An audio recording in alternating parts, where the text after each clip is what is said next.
ये आकाशवाणी रायपुर है। प्रादेशिक समाचार बुलेटिन के साथ मैं गोपा सान्याल।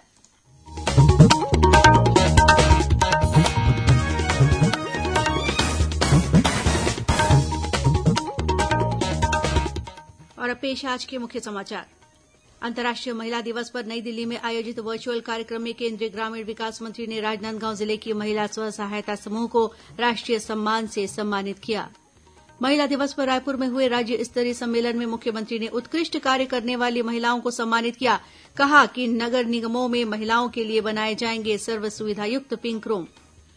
राज्यपाल ने महिलाओं का आह्वान किया कि जीवन में कितनी भी चुनौतियां आएं, अपने आत्मविश्वास को बनाए रखें, सफलता अवश्य मिलेगी। और विधानसभा में आज बारदाना खरीदी के साथ ही दुर्ग जिले के बठेना गांव में एक ही परिवार के 5 सदस्यों के मौत का मामला जोर शोर से गूंजा।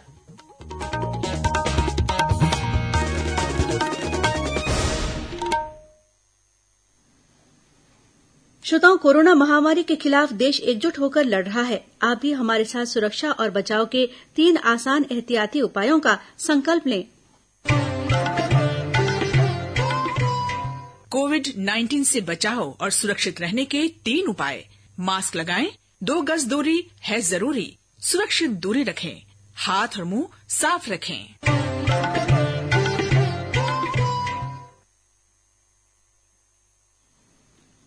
अब समाचार विस्तार से। आज अंतर्राष्ट्रीय महिला दिवस मनाया जा रहा है। विश्व में स्त्री पुरुष समानता, महिला उपलब्धियों और जीवन के प्रत्येक क्षेत्र में महिलाओं की उपस्थिति को दर्शाने के लिए यह दिवस हर वर्ष 8 मार्च को आयोजित किया जाता है। इस वर्ष महिला दिवस का विषय है महिला नेतृत्व, कोविड काल में विश्व में समान भविष्य की प्राप्ति।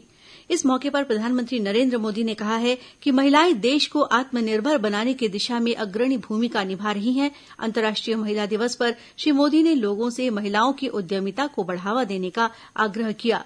अंतर्राष्ट्रीय महिला दिवस पर आज नई दिल्ली में वर्चुअल रूप से आयोजित राष्ट्रीय सम्मान समारोह में केंद्रीय ग्रामीण विकास मंत्री नरेंद्र सिंह तोमर ने राजनांदगांव जिले के खुटेरी गांव की जय मां दुर्गा महिला स्व सहायता समूह को सम्मानित किया। हमारे राजनांदगांव संवाददाता ने बताया है कि समूह ने छत्तीसगढ़ में महिलाओं को स्वावलंबी बनाने के लिए विशेष पहल की है।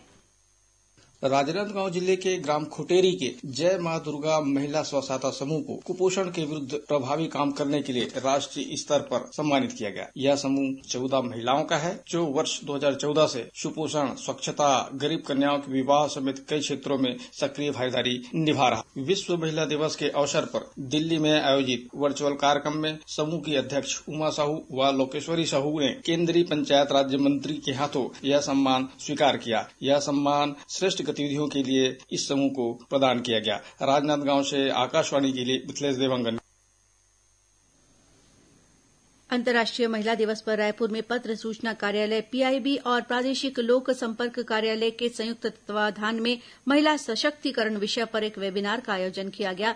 इसमें सूचना और प्रसारण मंत्रालय के फील्ड अधिकारियों के अलावा नेहरू युवा केंद्र तथा राष्ट्रीय सेवा योजना के स्वयंसेवक, लोक कलाकार और छात्र छात्राएं शामिल हुए।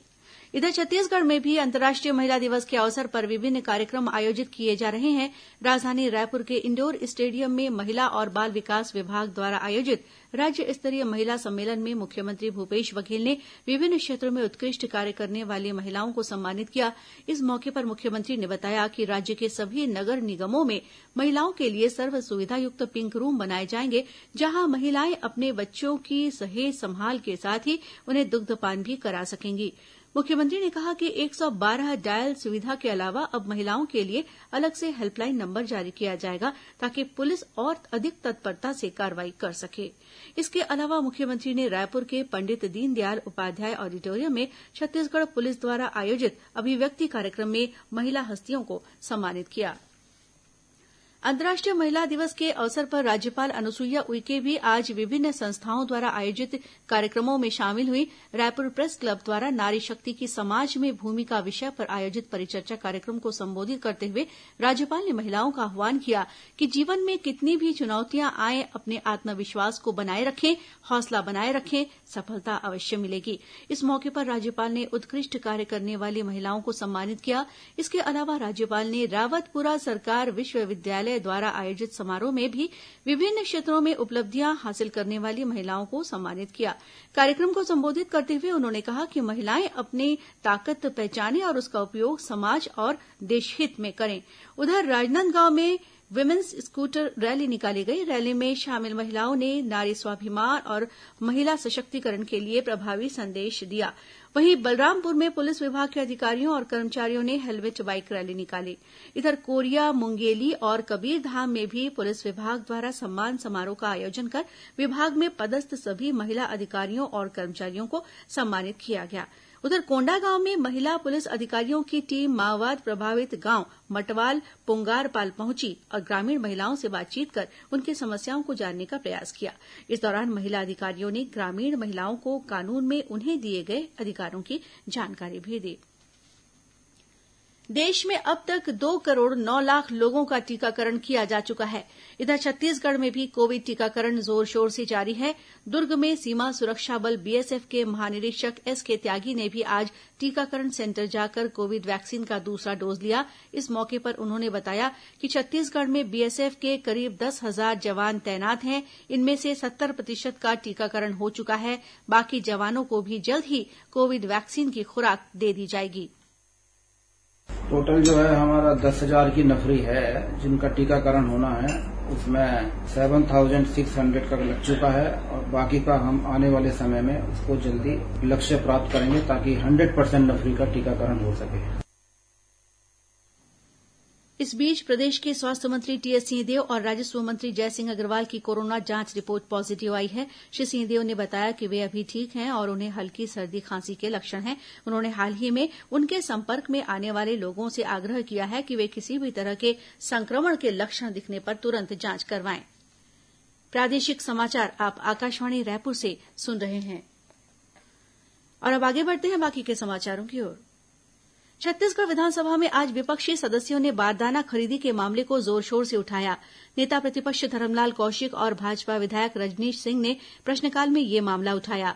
श्री कौशिक ने आरोप लगाया कि राज्य सरकार इस मामले में केंद्र सरकार को बदनाम करने की कोशिश कर रही है। जवाब में सहकारिता मंत्री प्रेमसाय सिंह टेकाम ने कहा कि केंद्र सरकार द्वारा बारदाना उपलब्ध नहीं कराया जाता है। चर्चा के दौरान मुख्यमंत्री भूपेश बघेल ने कहा कि केंद्र की ओर से जितने गठान बारदाने उपलब्ध कराने की सहमति मिली थी उतने बारदाने उपलब्ध नहीं कराए गए हैं। सदन में आज दुर्ग जिले के ग्राम बठेना में बीते दिनों हुई एक ही परिवार के 5 सदस्यों की मौत का मामला भी गूंजा। शून्यकाल में भाजपा विधायक बृजमोहन अग्रवाल ने इस मामले को उठाते हुए आरोप लगाया कि सरकार इस मामले में हत्या को आत्महत्या बता रही है।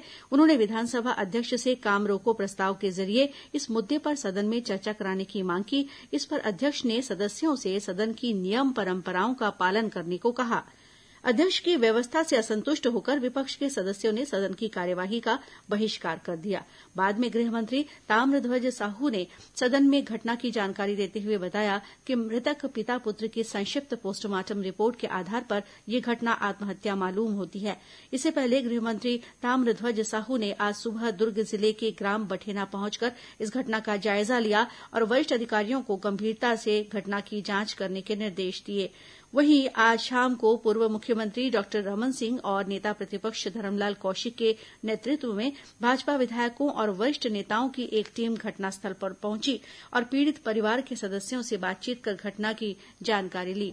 इस बीच आज छत्तीसगढ़ विधानसभा में मंत्री टीएस सिंहदेव, प्रेमसाय सिंह टेकाम, अनिला भेड़िया, गुरु रुद्रकुमार और जयसिंह अग्रवाल के विभागों से संबंधित अनुदान मांगों को ध्वनिमत से पारित कर दिया गया। विश्व हिन्दू परिषद के राष्ट्रीय अध्यक्ष प्रहलाद मोदी आज बालोद जिले के ग्राम सनौद और गुंडरदेही पहुंचे, जहां उन्होंने किसानों को केंद्र सरकार द्वारा पारित नए कृषि कानून के फायदे की जानकारी दी। इस दौरान उन्होंने किसानों की समस्याएं भी सुनी। श्री मोदी ने सहकारिता के बारे में किसानों को जानकारी दी। उन्होंने कहा कि नए कृषि कानून अभी केवल पारित हुए हैं और उनके फायदे जाने बगैर कुछ लोग विरोध में उतर आए हैं। प्रधानमंत्री नरेंद्र मोदी के संवाद कार्यक्रम परीक्षा पे चर्चा की 4थी कड़ी इस महीने आयोजित की जाएगी। कार्यक्रम का आयोजन वर्चुअली होगा। इसके माध्यम से प्रधानमंत्री स्कूली विद्यार्थियों और उनके माता पिता तथा शिक्षकों से आने वाली परीक्षाओं के संबंध में बातचीत करेंगे। कार्यक्रम के लिए पंजीकरण प्रक्रिया माई जीओवी प्लेटफॉर्म पर जारी है। रविवार तक पंजीकरण कराया जा सकता है। सुदूर वनांचल क्षेत्र के युवक युवतियों को मंच प्रदान करने के उद्देश्य से नारायणपुर में अबूझमाड़ पारंपरिक वेशभूषा प्रतियोगिता रैंप वॉक का आयोजन किया जा रहा है। इससे पहले ऑडिशन में 29 प्रतिभागियों ने भाग लिया। प्रतियोगिता का दूसरा आयोजन कल 9 मार्च को और मुख्य आयोजन 13 मार्च को माता मावली के मुख्य मंच पर किया जाएगा। प्रतियोगिता में स्थानीय युवक युवतियों ने पारंपरिक वेशभूषा, परिधान और आभूषणों से सुसज्जित होकर भाग लिया। और अब कुछ खबरें संक्षेप में। छत्तीसगढ़ राज्य निर्वाचन आयोग ने नगर पालिका आम और उप निर्वाचन के लिए निर्वाचक नामावली का प्रारंभिक प्रकाशन कर दिया है। इसके लिए कल 9 मार्च तक दावा आपत्ति प्रस्तुत किए जा सकते हैं। दंतेवाड़ा जिले में आज महिला कमांडो और डीआरजी के जवानों ने एक माओवादी स्मारक को ध्वस्त कर दिया। पुलिस अधीक्षक ने इसकी पुष्टि करते हुए बताया कि माओवादियों ने यह स्मारक ग्राम जबेली में बनाया था। मुंगेली जिले में स्व सहायता समूह की महिलाओं ने आज कलेक्टर कार्यालय का घेराव किया और ज्ञापन सौंपा। ये महिलाएं सूखा राशन वितरण का कार्य निजी कंपनी को देने का विरोध कर रही हैं। रायगढ़ में ओडिशा रोड पर आज ट्रक की टक्कर से मोटरसाइकिल सवार मां बेटी की मौके पर ही मौत हो गई। वहीं एक अन्य व्यक्ति गंभीर रूप से घायल हो गया। और बस्तर जिले के लोहंडीगुड़ा थाना क्षेत्र में स्थित नारंगी नदी में नहाने गए 2 युवक डूब गए, जिसमें से एक युवक का शव बरामद कर लिया गया है। वहीं दूसरे युवक की तलाश जारी है। और अब अंत में मुख्य समाचार एक बार फिर। अंतर्राष्ट्रीय महिला दिवस पर नई दिल्ली में आयोजित वर्चुअल कार्यक्रम में केंद्रीय ग्रामीण विकास मंत्री ने राजनांदगांव जिले की महिला स्व सहायता समूह को राष्ट्रीय सम्मान से सम्मानित किया। महिला दिवस पर रायपुर में हुए राज्य स्तरीय सम्मेलन में मुख्यमंत्री ने उत्कृष्ट कार्य करने वाली महिलाओं को सम्मानित किया। कहा कि नगर निगमों में महिलाओं के लिए बनाए जाएंगे सर्व सुविधायुक्त पिंक रूम। राज्यपाल ने महिलाओं का आह्वान किया कि जीवन में कितनी भी चुनौतियां आए, अपने आत्मविश्वास को बनाए रखें, सफलता अवश्य मिलेगी। और विधानसभा में आज बारदाना खरीदी के साथ ही दुर्ग जिले के बठेना गांव में एक ही परिवार के 5 सदस्यों की मौत का मामला जोर शोर से गूंजा। और इसी के साथ प्रादेशिक समाचार बुलेटिन यहीं समाप्त हुआ। नमस्कार।